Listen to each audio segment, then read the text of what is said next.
You've been told to hit the roads every day to get your road work, and this illusion of the grind has been perpetuated in social media. Just look at the popular video of Ryan Garcia and Floyd Mayweather running together in Vegas at 3 a.m. There is literally no reason in the world to be running at 3 a.m., especially as a professional boxer who has any time of the day to train. But I digress. The real question is this what is going to build your fight conditioning as a boxer? And will it stop you gassing out in sparring and on fight night? And before I get into that, as always, make sure you check the Boxing Strength Conditioning Blueprint. It lays out everything you need in there. There's 7 days free trial on my training app, which has all of the boxing strength conditioning programs in there. And if you want to work with me one-on-one, there's also a link there too.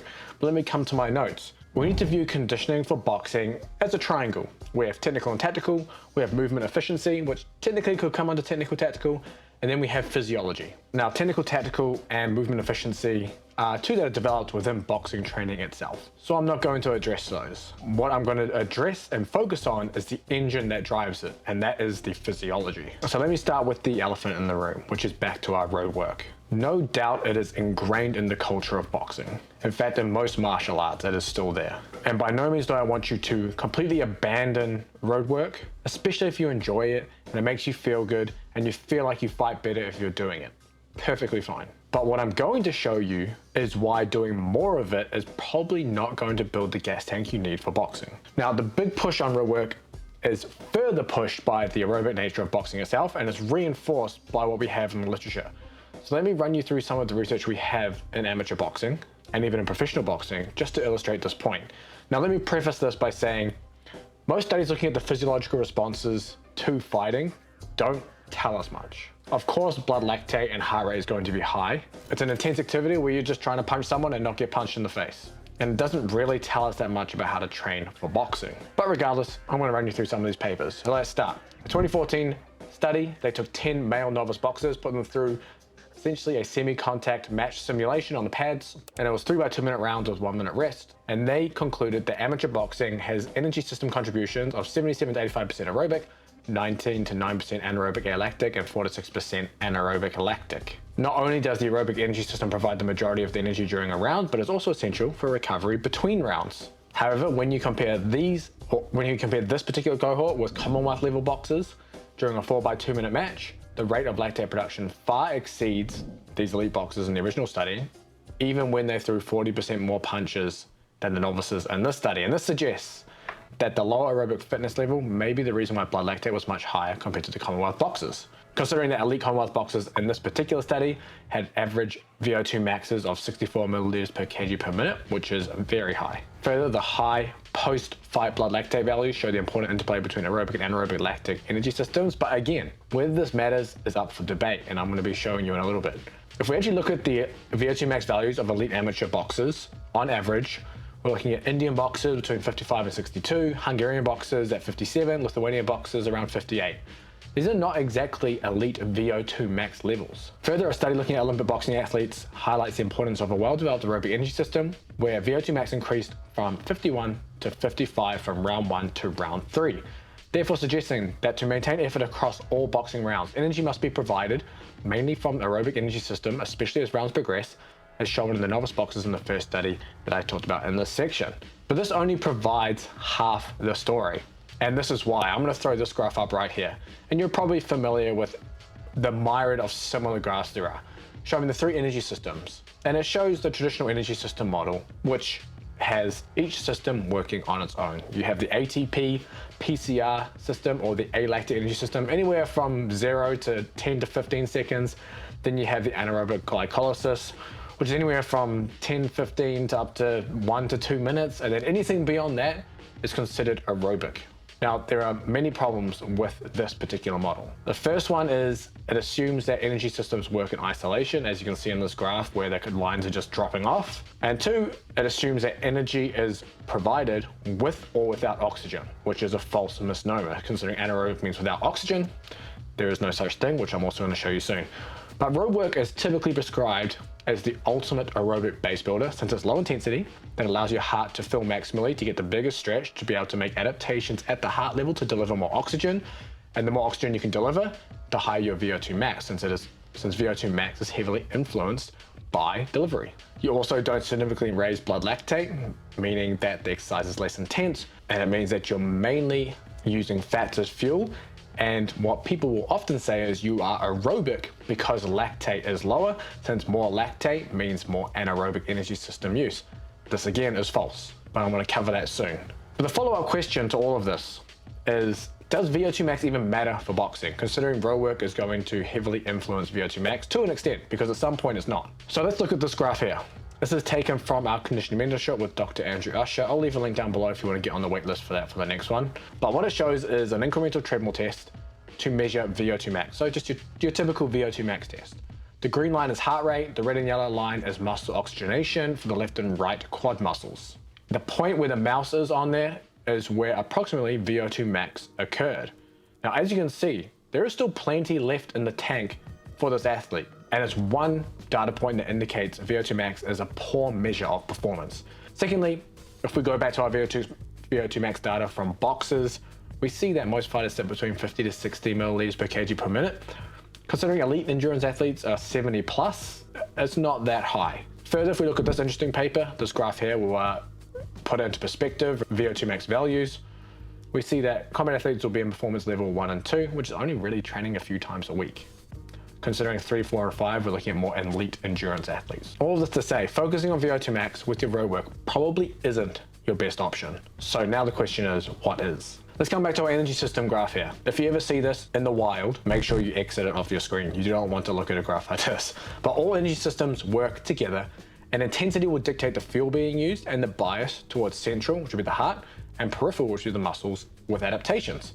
So let's look at this one instead. This is a far better representation of how energy systems work together. This graph is by Hargreaves and Spreet in 2020, and it illustrates my point in one picture. And it shows a single 30-second sprint with energy contributions from the 3 different energy systems. Now think from the traditional energy system model. If I show you the original traditional energy system picture here, you'll be led to believe that it's just all ATP, PCR, anaerobic glycolysis, and the oxidative system is kind of just there slightly. While if you look at this graph, the dark green is the aerobic energy system, and you can see how much contribution that has, especially as it gets further into this 30-second sprint, when a 30-second sprint would be considered anaerobic. Even within the first 6 seconds, you see aerobic energy system contributions at the very beginning. And I'm going to take a quote from the study. Of note, aerobic ATP production is also activated during very intense exercise, and 70 to 100% of the VO2 max can be reached in an all-out 30-second sprint, whereas very little aerobic energy is provided in the first 5 to 10 seconds.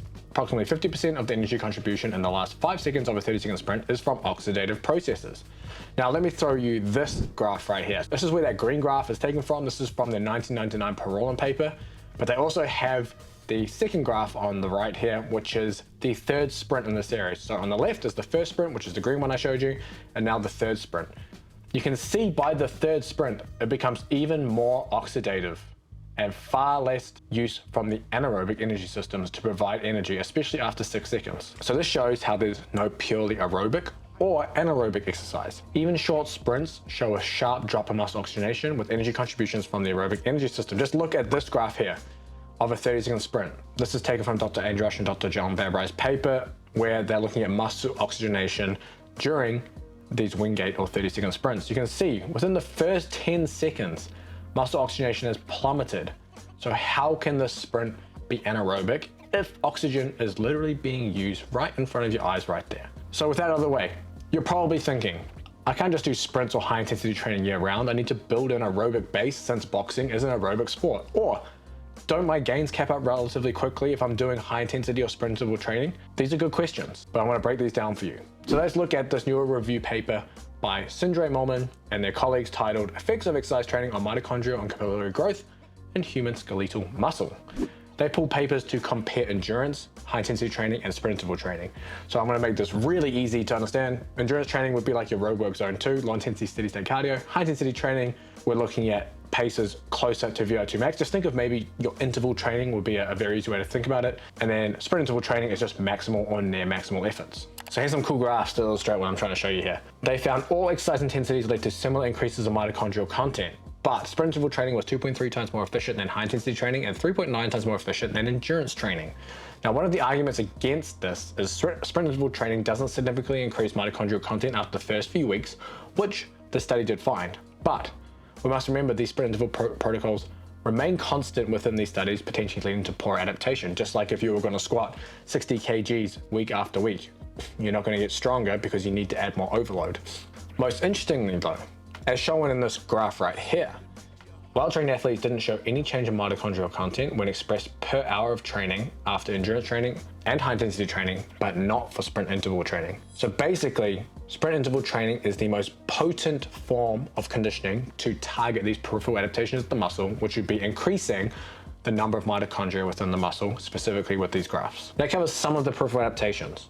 Now I want to come back to VO2 max and the aerobic base argument, because just because you're doing these hard sprint intervals doesn't mean you don't improve VO2 max or your aerobic base. And one of the arguments is VO2 max caps out after 3 to 4 weeks, which is shown in studies like the Tabata study and the Yamagishi and Babrai study. You can see this graph here where after 3 weeks VO2 max is capped out. We see that Syndrome-Ullman paper found sprint interval training was 2.9 times more efficient than high intensity training and 4.9 times more efficient than endurance training for improving VO2 max per hour trained, as you can see in these graphs, and this was regardless of the fitness level. So if VO2 max caps out quickly, then shouldn't we then not do sprint intervals or high intensity training year round and do more of our road work? Now, as I mentioned, the original Tabata study was a great illustration of this. They did 20 seconds on, 10 seconds off at 170% VO2 max for 7 to 8 reps, 4 days a week, and then a 5th day was done more steady state cardio. And they found that VO2 max maxed out at 3 weeks and anaerobic capacity maxed out at 4 weeks.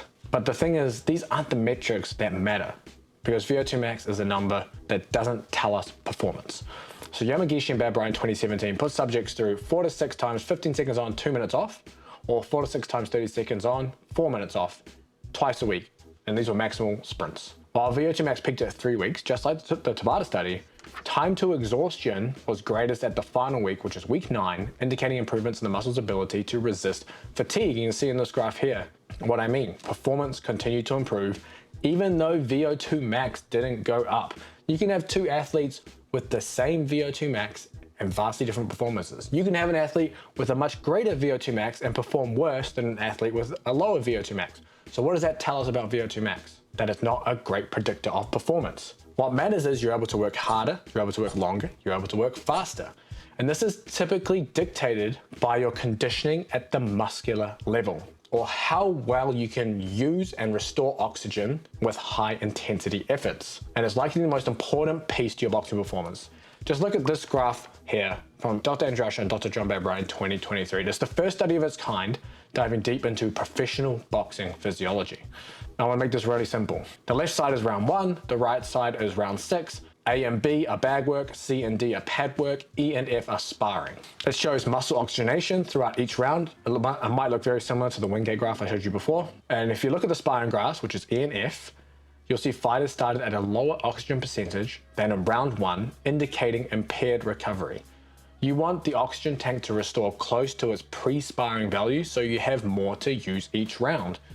Guess what is not going to improve your recovery between rounds for this fighter?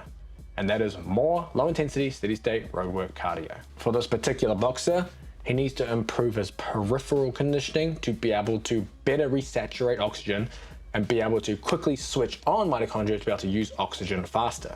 So this brings me to this idea of repeated high intensity efforts. Now, boxing is, if you look at some of these graphs, a little more steady state, as you can see in the bottom. But being able to repeat high intensity efforts is going to give you the ability to work hard and recover, especially between rounds. Now, typically, targeting low intensity conditioning is seen as the gold standard for repeating high intensity efforts within repeated sprint ability. And that's because it's seen as an aerobic process, which is true. As I mentioned before, there's central and peripheral adaptations to conditioning. You can be very quote unquote fit at delivering oxygen or having at the heart level or VO2 max, but not be very fit, quote unquote, at being able to recover from hard efforts or even be able to do hard efforts efficiently. Now, not all research agrees with this idea of VO2 max being strongly correlated with repeat sprint ability. And one reason may be the effort given by the test subject. So typically to counteract fatigue, subjects won't go their hardest on the first sprint versus the final sprint, which is a common thing within team sports. But what's most important is that boxing is not a sport of sprinting. And high intensity efforts often involve working against an opponent of similar weight when you're in a clinch, throwing a flurry of strikes against an opponent. Now, this is where the term repeated high intensity effort was born and includes any effort, including sprinting, wrestling, scrambling, throwing punches, etc. Now, what's really interesting is the relationship between repeated sprint ability and repeated high intensity efforts is poor, and it shows the strenuous demand of non-running activities like throwing punches. And a study in rugby league demonstrated while using GPS to isolate and quantify collision demands from running, found greater reduction in collision performance, i.e. tackling, than speed, with a 14% difference. Basically saying that the performance of the tackling decreased far greater than the performance of the running. And therefore, enhancing repeated high intensity efforts will take more than just hitting the pavement, because you need some power and you need the ability to sustain it repeatedly. And this brings me to summing this all up together and giving you the practical blueprint to use. It's about moving away from the traditional energy system model to an updated model of substrate utilization and central and peripheral limitations, which means central adaptations of the heart, peripheral adaptations of the muscle. Substrate utilization is just the fuel being used, fat or carbs, or usually a combination of both, since nothing happens in isolation. Now the question becomes, can we address the limitation versus blindly trying to target energy systems? Because if we throw a boatload of zone 2 or steady state cardio to improve recovery between efforts, but someone's peripherally limited, which most people are, you won't see the improvements in your conditioning. Remember, your heart has very little issue reaching maximum heart rate to deliver as much oxygen as possible. It's your muscles that often give out. Usher and Babrai showed this in their paper I showed above before, and they found impaired mitochondrial activation, decreased rate of muscle oxygen desaturation across rounds, indicating poor recovery between rounds, and a decrease in the rate of muscle oxygen saturation across rounds, indicating incomplete muscular recovery between rounds. All to say, these boxes weren't recovering. So how do we target central and peripheral adaptations? Again, nothing happens in isolation, so you're never purely getting one or the other, but lower intensity conditioning typically targets or skews adaptations more towards the central or heart level and predominantly uses fat as fuel. Higher intensities predominantly skew the adaptations to the peripheral or muscular level while using predominantly carbs as fuel. So your road work is typically prescribed as centrally targeted exercise. Your sprint intervals are more targeted towards the peripheral side, and your high intensity intervals are used somewhere in the middle depending on what you're doing with them. So this is where it all comes together. You might be a little confused from some of the sciencey sections above, but this should clear everything up, I hope. Now, our goal for central development is to accumulate time at around VO2 max for central adaptations. Again, zone 2 as the intensity is usually too low. And then use sprint intervals for peripheral adaptations. You can use more of one or the other depending on your limiter and the time you have available, but a sprint interval based program is probably going to be the better option for most of you out there if you are a competitive boxer. So let me just run through some guidelines of some of these to make it really easy, and I'll show you how it's pieced together. Long high intensity interval training, which would be more centrally biased, but you could make it more peripherally biased if you're adding resistance, anywhere from 2 to 8 sets of 90 seconds to 5 minutes. And if you're going by maximal aerobic speed, usually anywhere from 90 to 100% of your velocity of VO2 max, which I'm not going to cover here, but just think maybe above 85, 90% of your max heart rate to make it really easy. And then 1 to 3 minutes of passive rest. Easy example, 8 sets of 2 minutes with 2 minutes rest in between sets. And for modalities for these, it's typically done off feet, rowing, running, cycling, swimming. You could do these as specific drills, such as doing various live sparring exercises in these 2-minute rounds, which you're probably getting inspiring anyway, which is why adding more of this on top may not be the answer, but doing some of it is good. Shorter high intensity interval training is going to be a little less, I guess, fatiguing because you have shorter bouts, 10 to 30 seconds of work at speeds above VO2 max with 10 to 60 seconds of rest. So an example would be 5 sets of 30 seconds on, 30 seconds off, rest 2 to 3 minutes, repeat for 1 or 2 times. You can use the same modalities. Now this is where we get into the more important aspect, I think, of your conditioning, which would be the sprint intervals, which would be your peripheral bias conditioning. 6 to 30 seconds of work, you go 1 to 2 minutes of total work time, and then about 1 to 2 to 1 to 4 work to rest, unless you're really fit, where you're looking at like a 1 to 1, 1 to 1.5, or even negative recovery, but most people don't get to that point, at least not initially. And the entire session will take you 3 to 5 minutes, which is one of the big advantages of it. So just some examples of that session. 10 sets of 6 seconds on, 30 seconds off, which would be like the very beginner if you're completely out of shape. 6 by 10 seconds on, 50 seconds off, maybe if you're looking for a more power-based version of it. 4 sets of 30 seconds on with 60 to 240 seconds off. 6 by 10 seconds on, 20 seconds off. 10 by 10 on, 10 off. There's a billion variations you can do here, but the idea is that the less recovery you have, the more you're forcing your heart rate and your muscles to recover. The more recovery you have, the more you're dipping into more power-based work and less of the quote-unquote conditioning adaptations. So for these, you're typically looking at bike sprints or air bikes as your best modality. Hill sprints also work, 10-meter shuttles if you have nothing, so just going back and forth in those same time frames. Heavy bag sprint intervals, perfect because they are specific to the sport. And then a very out there one is jump squats using high volume power training. I have a video on that further back on the channel you can check out. But ideally you'll be doing 2 to 3 sprint interval sessions a week, and then potentially 1 long high intensity interval training session a week, if you want to call that. I mean, there's a billion different names for it, but I just want to label it as that to make it easy. Your sprint intervals can be a mix of heavy back intervals and bike sprints. You can do both in the same session as well, back to back, if you're well adapted and well trained. Your long high intensity interval training can be as simple as just doing your road work, but at faster paces. So you can do anywhere from 1 to 3 kilometer repeats, or even 5K as fast as possible. You need to remember that you need intensity and stress to drive the cardio adaptations, because your low intensity work just is not intense enough. And for you to get the adaptations, you're gonna have to do more volume. And there's arguments that even if you're doing a lot of volume of zone 2, the actual adaptations that endurance athletes are getting that make them such quote unquote fit athletes is actually from the high intensity sessions that they're doing. Now, the better option, if you have access, in my opinion, is to do your longer running on a hill, so you skew your adaptations more towards muscular adaptations. Now, if you don't have any of that, you don't like to run, of course you can use a rower, bike, etc. These all work as part of these longer high intensity sessions. Now, where do you place a lot of this intense conditioning? Typically on your harder boxing training days, so you consolidate all your hardest training sessions onto one day, and then your easiest boxing sessions on the following day.